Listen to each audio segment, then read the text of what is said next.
ফজরের নামাজ ইসলামের ইতিহাসে সর্বপ্রথম ফজরের নামাজ চালু হয় আদম আলাইহিস সালামের বয়স যত অল্প কিছু সংখ্যক বয়সের এদিক সেদিকের মধ্যেই আদম আলাইহিস সালাম যখন আল্লাহ দুনিয়াতে পাঠাইছেন তখন থেকে আজ পর্যন্ত আদম আলাইহিস সালামের বয়স যত ফজরের নামাজের বয়স তত। আসতে বলেন। আপনি যখন ফজরের নামাজ পড়েন এই ফজরের নামাজের সময় হযরতে আদম আলাইহিস সালাতু ওয়াস সালামের দোয়া তওবা আল্লাহ কবুল করে নিয়েছেন। 350 বছর পর্যন্ত কান্না করেছিল। আল্লাহ তাআলা দোয়া শিখিয়ে দিলেন, ফাতালাক্কা আদামু মির রাব্বিহি কালিমাতিন ফাতাবা আলাইহি। আল্লাহ তাআলা একটা কালেমা শিখিয়ে দিলেন আদম আলাইহিস সালাম। 350 বছর কান্দো, দোয়া কবুল হয় না, বলেন না। আল্লাহ বলে তাহলে একটা তোমার জন্য দোয়া কবুলের একটা কালাম শিখিয়ে দিলাম, তুমি এইটা আমল করো, তোমার দোয়া কবুল হয়ে যাবে। আল্লাহ পাক রব্বুল আলামিন দোয়া শিখিয়ে দিলেন, রব্বানা যালামনা আনফুসানা ওয়া ইন লাম তাগফির লানা ওয়া তারহামনা লানাকুনান্না মিনাল খাসিরিন। এই দোয়া যখন আল্লাহ শিখিয়ে দিলেন, দোয়া মঞ্জুর হয়ে গেল।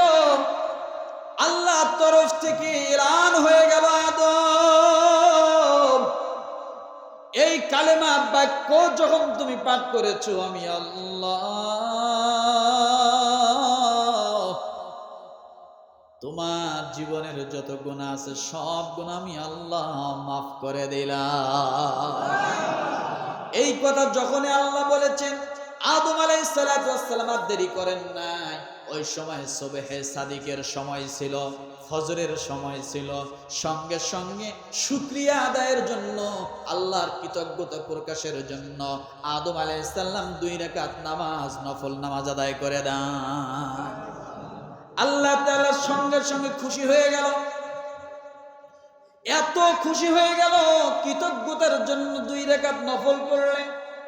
আল্লাহ ডাক দিয়ে বললেন, আদম তুমি যে 2 রাকাত নফল নামাজ আদায় করেছো, শুকরিয়া আদায় করেছো, এটা শুধু তোমার নামাজ না, আমি আল্লাহ তাআলা খুশি হইয়া আখিরি নবীর উম্মতের জন্য নামাজ 2 রাকাত ফরজ করে দিলাম।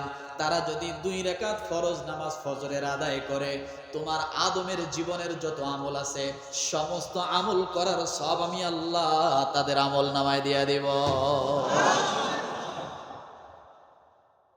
ফজরের নামাজ শুধুই নামাজ না, এটা আদম আলাইহিস সালাতু ওয়াস সালাম আপনি যখন 2 রাকাত নামাজ পড়েন, আদম আলাইহিস সালামের উপর আল্লাহ যে সন্তুষ্ট হয়েছিল নবী হিসেবে, সঙ্গে সঙ্গে আল্লাহ তাআলা আপনার উপর ওই সন্তুষ্ট হয়ে আদম আলাইহিস সালামের জীবনের সওয়াবগুলো আপনার আমলনামায় আল্লাহ দিয়ে দেয়। আরো নামাজ রয়েছে কয় রাকাত? কয় ওয়াক্ত? আরো 4 ওয়াক্ত। এই 4 ওয়াক্ত আজকে বলবো না, এখন বলবো। কি মাগরিবে? আমি এই কথাটা এটাই বুঝাতে চাচ্ছি যে এই নামাজ শুধু নামাজ না, এটা নবীদের আমলের সঙ্গে সম্পর্ক। আপনি গ্রামে গঞ্জে জহরে নগরে ঘাটে মাঠে আইলে যেখানে আদায় করেন, যে ওয়াক্ত আদায় করেন না কেন, সেই ওয়াক্তের সেই নবী যে নামাজ আদায় করেছিল, আল্লাহ তার পুরা জীবনের আমল সওয়াব আপনার আমল নামে আল্লাহ দিয়ে দেয়। কিন্তু এই নামাজ আমরা জানি না কেমনে পড়তে হয়। কথা ঠিক না?